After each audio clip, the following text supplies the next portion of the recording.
8 horas 14 minutos, de volta com o Folha no Ar, primeira edição, e hoje estamos tendo a honra, o prazer de receber o diretor, administrador aí da UF Campus, o Roberto Rosendo, economista, falando conosco ao vivo hoje no Folha no Ar, primeira edição.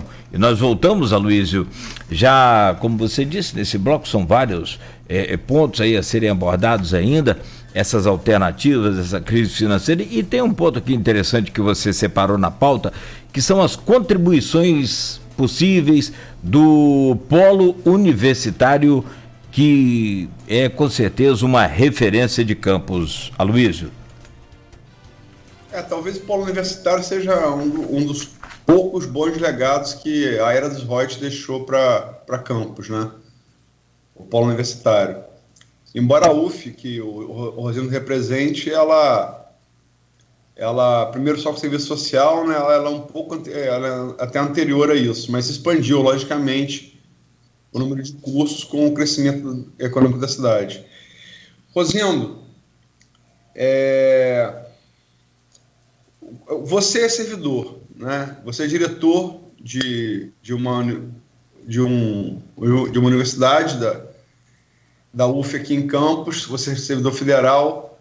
Como é que você encara essa reforma enviada ontem ao Congresso, enquanto servidor e enquanto economista?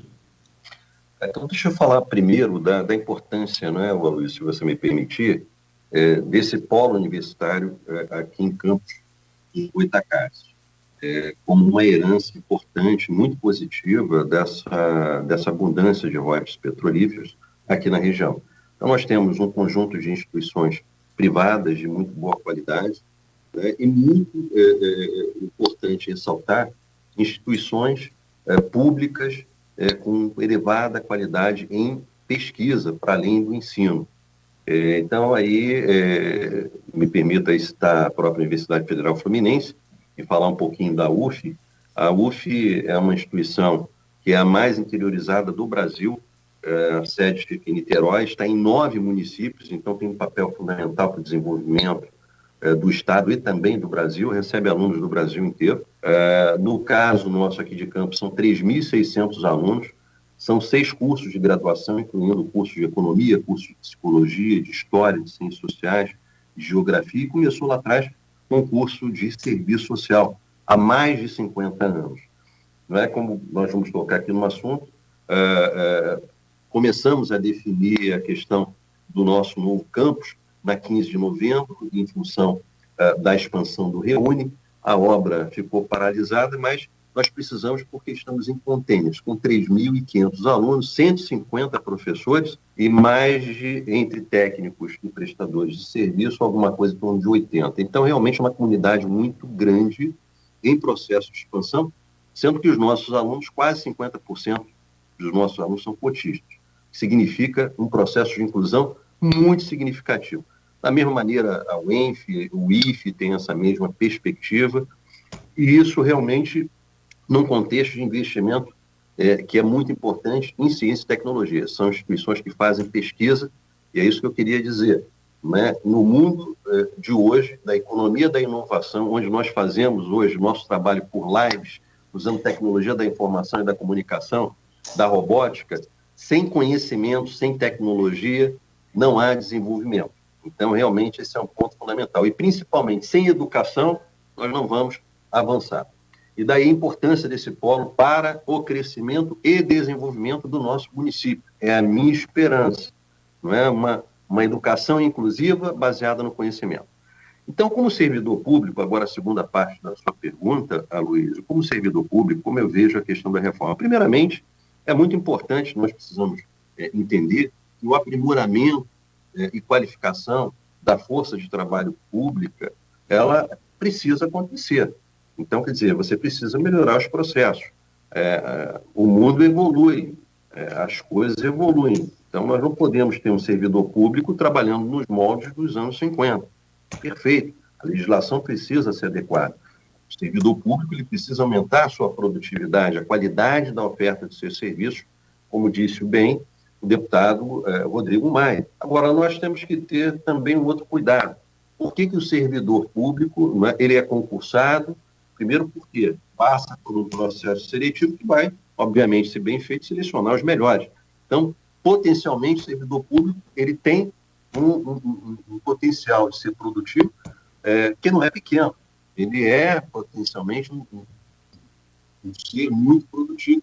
Ele passa por uma bateria de processos que culmina na seleção daqueles que são melhores.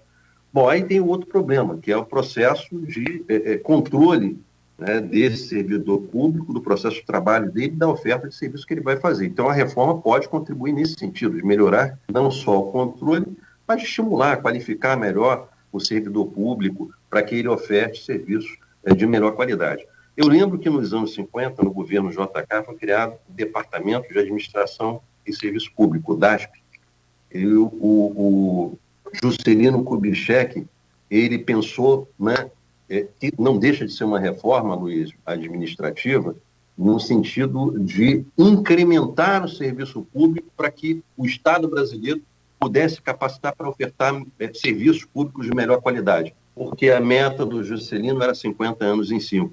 Ele precisou construir Brasília, ele precisou fazer um projeto de desenvolvimento que levou a uma taxa de crescimento do PIB, da economia brasileira, surpreendente, que deu aquela lá que eu falei para vocês nos anos 50, de 7% na década. Então, quer dizer, o servidor público teve um papel muito importante. O que a gente tem visto agora é o seguinte: há um aumento da demanda por serviços públicos, há uma restrição financeira estrutural absurda. Então, quer dizer, no curto prazo, esse é um curto prazo que não termina nunca, está em crise desde os anos 80, então a receita é só cortar. E a receita do só cortar não resolve, pode resolver no curtíssimo prazo, mas não resolve no médio e no longo prazo. Então é preciso fazer as duas coisas. Você tem que ter uma reforma que estimule o servidor público, que realmente enxugue aquilo que é excesso, que aumente a produtividade, seja no plano nacional, seja no plano municipal, mas é preciso incentivar a qualificação desse servidor, aumentar, possibilitar o aumento da produtividade e, mais do que isso, garantir uma coisa que é fundamental, que eu acho que essa reforma não vai garantir, a estabilidade. Aí tem gente que diz, mas o servidor não pode ter estabilidade. Agora, você imagine um juiz que é servidor público, um juiz federal, um juiz estadual que vai fazer o julgamento, e se ele não tem a garantia da estabilidade como servidor público, como fica a isenção dele para fazer julgamentos? Ele pode ser mandado embora, por exemplo, jeito, não. Então, quer dizer, a ideia da estabilidade é para garantir a isenção do servidor público que responde pelos seus atos. Está na lei. Então, essa é uma outra questão muito importante que nós precisamos olhar com muito cuidado para vermos até que ponto é possível trabalhar e mexermos na questão da estabilidade do servidor público, que aí, volto a dizer, eu acho que não conflita, viu, Aloysio, com a questão de você ter mecanismos de controle mais eficientes, inclusive a questão do ponto eletrônico que você colocou lá é algo que, do meu ponto de vista, naquela última reportagem que nós fizemos, não se aplica a todas as categorias, a todas as funções. É necessário que você faça um estudo minucioso, com ciência, Então, temos aí as ciências da administração, de gestão de pessoas que podem identificar isso, ou seja, ver qual é o melhor mecanismo de controle, mas sem pensão da qualificação e na oferta de um bom serviço público, porque serviço público bem prestado é a devolução dos impostos para a população. Então, realmente, nós precisamos ter esse cuidado. Acabar com o serviço público ou penalizar o serviço público significa que nós podemos estar comprometendo a oferta e a qualidade desse serviço para a população tão sofrida, principalmente as pessoas mais pobres que pagam impostos. Aí normalmente vem a pergunta, mas uma pessoa que mora na periferia paga impostos? Sim, paga os impostos indiretos. Cada alimento que nós compramos tem lá 30%, 40% de impostos. Então, a população mais carente paga impostos sim e tem o direito de ter os seus impostos devolvidos com um bom serviço público prestado. E, para isso, nós precisamos de bons servidores públicos.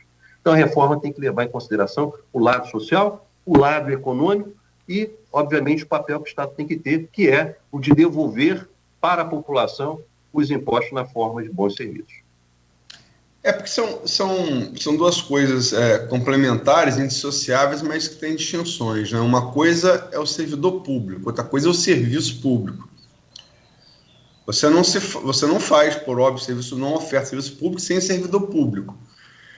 Agora, o Brasil lidera todos os rankings mundiais, inclusive aqui na própria América Latina, que a gente tem essa tradição ibérica aí da burocracia, né, da burocracia estatal grande, desde que nós éramos colônia de Portugal e Espanha, essa tradição corporativa, o patrimonialismo dos donos do poder do Raimundo Faoro, né? Essa coisa que é uma tradição ibérica nossa. Mas o Brasil, mesmo na América Latina, ele lidera gasto do orçamento com folha de servidor, mesmo em países aqui, em relação a países vizinhos. Não vou nem comparar com países europeus e da América do Norte, porque aí é abissal a diferença.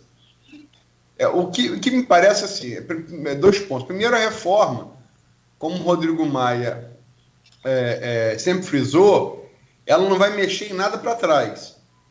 Os acordos vão ser respeitados. Quem fez concurso com estabilidade vai se manter. O que ela talvez vá procurar mexer são nas gratificações das pessoas que já foram aprovadas, né? Até para dar uma economia no que já existe, mas ela certamente vai mexer nisso para frente, né? Qual você acha que vai ser o resultado final? O Rodrigo Maia falou ontem que espera aprovar a reforma ainda esse ano. Nós já estamos hoje é o dia 4 de setembro. Né? O que você espera que seja o fruto final disso? Luiz, você falou numa questão muito interessante, que é uma questão cultural ibérica nossa, que é o patrimonialismo.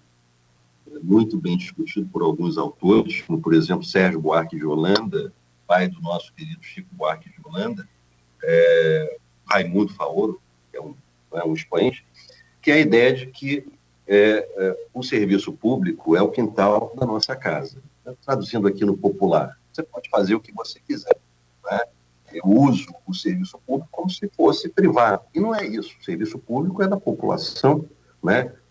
O Estado, os municípios de união pertencem ao povo brasileiro. Então, você tem que tratar o serviço público não de uma maneira personalista, clientelista, não é populista para a questão do emprego. Então, quer dizer, essas questões precisam ser corrigidas. Isso é uma questão fundamental, que precisa seguir a lei, né? Seja na contratação de prestadores de serviço, seja na contratação de servidores públicos, né? E esses servidores têm que ter as garantias para que possam prestar um bom serviço. Então, concordo contigo. Uma coisa são os servidores, outra coisa é a prestação de serviço. Eu quero dizer para você que, né, esse patrimonialismo que nós temos no Brasil diz o seguinte: olha, né, o servidor público, ele começa a ser, e há uma campanha de difamação do servidor público, que não é de agora, preciso, né, dizer, não está restrita a um governo, é uma questão, né, política e ideológica que já vem de muito tempo. Eu acho que não existe essa contradição.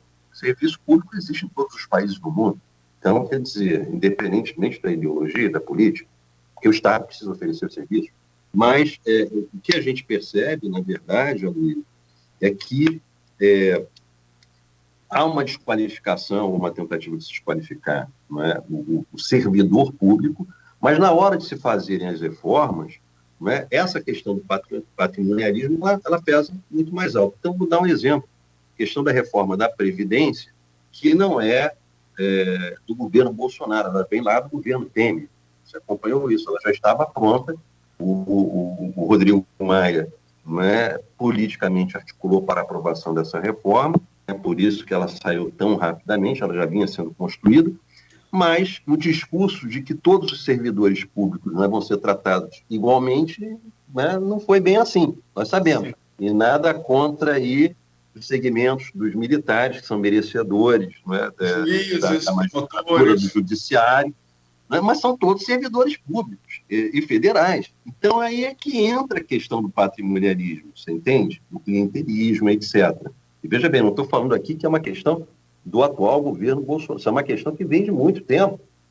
Então, a questão toda é essa: como vai ser feita esta reforma? Então, já dizem que não vai atingir, pelo menos eu vi, não ali ainda, em detalhe, mas não vai atingir o judiciário, ou pelo menos não da forma que vai atingir outros segmentos. Então, você imagina, e aí eu vou falar aqui como categoria dos docentes, dos professores, não estou falando só dos docentes do serviço público, docentes do serviço privado, setor privado, do ensino fundamental, do ensino médio. Quer dizer, se hoje você está numa era da economia da informação, da comunicação, na era da economia do conhecimento, que a educação é fundamental, como aí você dá 2 autores prêmio Nobel de Economia, Theodor Schultz e Becker, que diz o seguinte: olha, quanto mais você investe em educação, maior a chance de empregabilidade, de inserção no mercado você tem. E mais ainda, quanto mais conhecimento uma comunidade, uma sociedade tem, maiores são as chances dela superar seus entraves. Daí, novamente, a questão do polo aqui. Então, quer dizer, aí na hora de fazer uma reforma, os professores, e eu não estou falando nem do professor de nível superior, não, que é muito importante, estou falando do professor lá do ensino fundamental, do ensino médio, que é a base, são penalizados vis-à-vis, né, a outras categorias de servidores públicos que, enfim, né, não são tocados, são pouco exigidas, vamos dizer assim, para a reforma. Então, isso tem a ver com a nossa cultura. Então, são questões muito delicadas, entendeu, Luiz, que precisam ser, né, bem trabalhadas para que nós não aumentemos as disparidades, as distorções e as desigualdades, inclusive dentro do setor público, com os servidores públicos e, obviamente, com o serviço público. Eu quero, só para terminar essa questão, Luiz, dizer o seguinte: que todo tipo de reforma que envolve, inclusive, prestadores de serviços, né, o servidor público, isso já foi pensado, vem sendo pensado desde o início dos anos 90. Essa lógica mais liberal, e nada contra, tem coisas que são muito importantes, né? Tem coisas que não têm nenhum cabimento. Você aumentar a produtividade, fazer reforma, isso faz parte de qualquer sistema. Por exemplo, a contratação de organizações sociais para substituir a prestação de serviço público. Nós temos visto que isso tem sido um problema muito sério em muitos estados. Não é verdade? Se me permite, basta ver a questão da IABAS aí agora, que derrubou o Witzel do poder, né, no governo do estado. E quantos milhões de reais são, né, desperdiçados porque você repassa uma atribuição, né, que deveria ser, né, do estado ou do município ou da União, de prestar um serviço com controle mais efetivo para uma empresa privada. Mas o dinheiro é público, é do seu imposto, do meu imposto, e não tem o controle, não tem a fiscalização. E pior, o serviço muitas vezes não chega à população, que é realmente quem paga os impostos, o serviço não chega. Então, isso é uma forma de privatização, né, teoricamente, para aumentar a eficiência, a qualidade do serviço, que não se revela eficiente. Então, nós temos que ter muito cuidado com esses processos de, entre aspas, modernização, de aumento da eficiência, porque pode se revelar, muitas vezes, né, menos adequado do que você ter uma oferta do serviço público pela própria administração pública. Então, eu fico um pouco com o pé atrás nessas reformas. É preciso muita discussão. Entendeu, Luiz? Tem várias manifestações aqui. O Maurício Forel Batista, que é aqui o telespectador assíduo do programa pelo streaming, coloca que os salários mais altos são dos militares e do judiciário. A princípio estão fora? Ele faz uma pergunta. Estão. Como o professor Rinco falou, estão. Que me parece que a grande discussão agora dessa reforma, e aí vão se dar os conflitos, né, corporativos, é definir o que são carreiras de Estado, né? Porque o que ficar como carreira de Estado fica tudo como Dante no Quartel de Abrantes. Quem não tiver nessa definição subjetiva de carreira de Estado pode estar lascado, né? Acho que a diferença é essa. Mas aí, enfim, é o debate legislativo que vai acontecer. Agora, a Terezinha Bianchi coloca aqui, bom dia, acho que concordo com o que você está colocando inicialmente, Bom dia. Penso que a questão é que o servidor público veio, ao longo dos anos, sendo servidor de políticos. Não sei se está de encontro, não. Ela coloca aqui. Isso eu acho que é antes da Constituição de 88, que instituiu a obrigação do concurso público, né? Para você ser servidor. Mas a pergunta aqui, ela coloca aqui depois. A estabilidade não é a questão. Isso é fumaça para não surgir o questionamento dos auxílios absurdos, como auxílio terno, gravata, moradia, etc. Eu coloco para você, Rosendo. Bom, Luiz, eu diria para você que isso tem a ver com essa lógica cultural nossa, que você citou mais uma vez aí, que está na área da antropologia cultural, né, do patrimonialismo brasileiro. A questão da corte. Você tem dentro do serviço público uma corte, né, de pessoas privilegiadas, que não é culpa também do sujeito, é uma questão cultural. Ela precisa ser enfrentada dentro da questão legal. Então, quer dizer, cada corporação vai procurar defender os seus interesses. E aí, inclusive, eu quero citar a questão do legislativo. Não é? Raramente tocam-se nos benefícios, não vou nem... E aí eu poderia ir além, né? Quando a gente fala de terno, disso, daquilo, quando você olha um cidadão, um servidor público convencional da educação, né? Ou um cidadão da iniciativa privada, isso aí não é benefício, é privilégio. Um contexto mais geral. Temos que concordar com isso. Quer dizer, se nós não tivermos uma reforma que ataque os privilégios dentro do serviço público e de alguns servidores públicos, realmente é uma reforma que não vai ter muita serventia, porque nós reproduzimos o nosso velho patrimonialismo, a nossa velha herança cultural, que é um dos grandes entraves para o nosso desenvolvimento. Então, a reforma tem que ser justa, né? Deveria ter sido a reforma da Previdência no sentido de ser mais equânime. Não pode deixar de fora determinados grupos de servidores públicos por uma questão de que eu acho que mereço. Né? Todo mundo merece, o povo brasileiro merece, se a gente for pensar assim, mas o cobertor é curto. Então, eu penso que a primeira questão é da justiça social e da justiça política, né? Para uma reforma que realmente ela venha a ser simbólica. O serviço público ele tem que ser eficiente, ele tem que estar dentro da lei.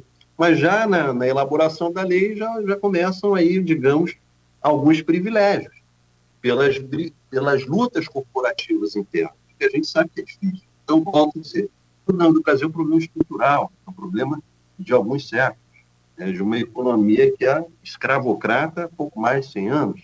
Então, é uma situação muito delicada e nós precisamos avançar e atacar estes privilégios, sim, voltando a dizer que o serviço público é importante, né?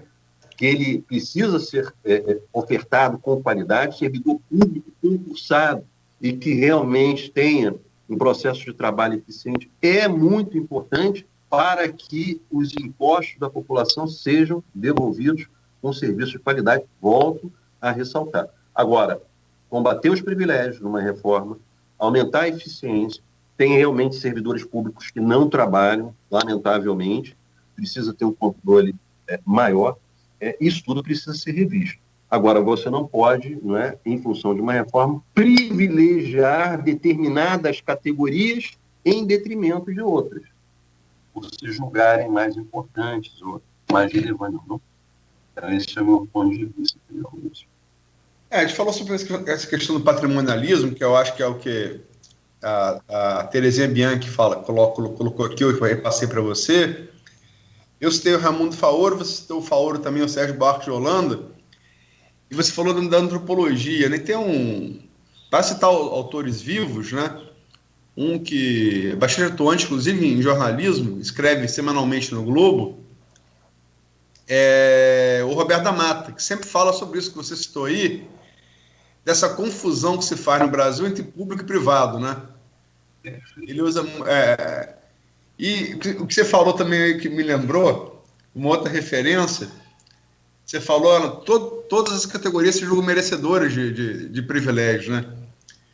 Tem uma passagem de Hamlet, que é genial, da peça de Shakespeare, que é genial, entre várias outras coisas, porque traz uma peça dentro da peça, o assassino é revelado numa peça dentro da peça, E quando essa trupe de teatro chega ao castelo de Oceanor, que é a sede do poder da Dinamarca, o Hamlet, o príncipe, chega para o conselheiro do rei, que é sogro dele, Polônio, e fala, os acomode bem aí no castelo aí, o Polônio. E Polônio vira para ele e fala assim, senhor, os tratarei conforme merecimento. Aí Hamlet vira para ele assim, melhor, Polônio, melhor. Afinal, se formos tratar todos segundo merecimento, quem se quer parar do açoite? Então, quem não pegou, que joga a primeira pedra. Pedra, Então, eu diria, Luiz, e você citou aqui o professor Roberto da Mata, no meu segundo ano de gestão na UFCampus, eu fiz questão de convidar o professor Roberto da Mata para fazer a aula inaugural do nosso Instituto de Ciência, Sociedade e Desenvolvimento Regional da UFCampus. E o Roberto da Mata aceitou o convite, foi lá, e eu achei muito importante levar o da Mata exatamente porque ele trabalha com a questão de antropologia cultural. O Roberto da Mata é um ícone de diversas áreas das ciências sociais. Foi um privilégio tê-lo na UFCampus. E foi muito bacana, porque ele me disse o seguinte, olha, Rosendo, eu preparei um negócio extraordinário para falar aqui, mas me deu, dá vontade de falar aquilo que veio na minha cabeça. E ele começou a fazer contar a história da vida dele, que foi muito bacana. Que ele teve os índios, também exemplo do Darcy Ribeiro, para ver a cultura, que ele começou a perceber a cultura de campos, as festas de campos. Isso aí é objeto da pesquisa dele. Escreveu grandes livros sobre futebol, enfim, a questão do racismo, o da Mata abordou. Então, é um pensador extraordinário dos ainda que estão vivos no Brasil, que pensam o Brasil. Foi um privilégio enorme trazer o Roberto da Mata. E o mais bacana do da Mata, e por que eu trouxe aqui, que é importante a gente fazer essa reflexão sobre o patrimonialismo no Brasil dentro das universidades, para não reproduzirmos, entendeu, Aloysio, a lógica, o modus operandi que atua no Brasil, porque a educação é que vai mudar. Não tem mudado no resto do mundo. Se você reproduz isso para os nossos jovens, na sua educação, eles vão reproduzir lá na frente também, o país não muda. Então, quer dizer, é muito importante essa discussão que nós fazemos aqui, muito importante a reflexão de autores da antropologia cultural com relação à questão do patrimonialismo e de outras questões que envolvem populismo, temperismo, etc. E dizer o seguinte, o Roberto da Mata, para nossa alegria, tem uma neta que estuda na UFCampus. Quando ele terminou a palestra, no curso de psicologia, e tem 2 filhos que são professores, um é professor na UENF. Então, ele tem uma sinergia, uma ligação com o campus muito grande. Trabalhou, deu aulas na UENF. E, no final, eu pedi a neta dele, porque o Roberto da Mata ele começou dando aula, sendo aluno da UF. Depois ele foi para os Estados Unidos, etc. Se formou, ficou muitos anos, deu aula lá. E aí ele teve, e para a gente foi um privilégio, com certeza, também, de receber o certificado da palestra das mãos da neta dele, que é a nossa aluna, que é um orgulho para a gente. Então, foi muito bacana trazer o Roberto da Mata e nós discutimos essas questões na UFCampus, como nós estamos discutindo aqui. São 8h43, vamos para o último intervalo, Cláudio? Sim, perfeito. E esses dados aí são importantes, a gente falava ontem aqui também sobre os dados do TSE, o índice de eleitores sem formação em campos é muito alto, então tem que se discutir muito sobre essa questão de educação, e eu vou até antecipar aqui a Aloysio e Roberto Rosendo, se vocês me permitem, essa semana, com a pauta da economia, eu confesso que me surpreendi com o número de interatividade aqui na nossa página do Face, o que é extremamente positivo. Mostra que as pessoas estão cientes do problema, né? Importante. E eu percebo que, ao longo do que a gente vai e despertando esse assunto, que o Grupo Folha da Manhã vem trazendo à luz aí essa pauta, vai aumentando essa interatividade. Aqui, eu falo da rede social da Folha, né, das redes sociais da Folha FM, mas você pode falar depois do jornal Folha da Manhã, do portal Folha 1, que tem uma repercussão gigantesca também. Então, fico muito feliz por isso e agradecido, sobretudo, a essas pessoas pelo carinho de participar aqui conosco. São 8h44, então, rápido intervalo, coisa de 1 minuto e meio para a gente voltar conversando com o Roberto Rosendo aqui na Folha FM. Quando se pensa em exames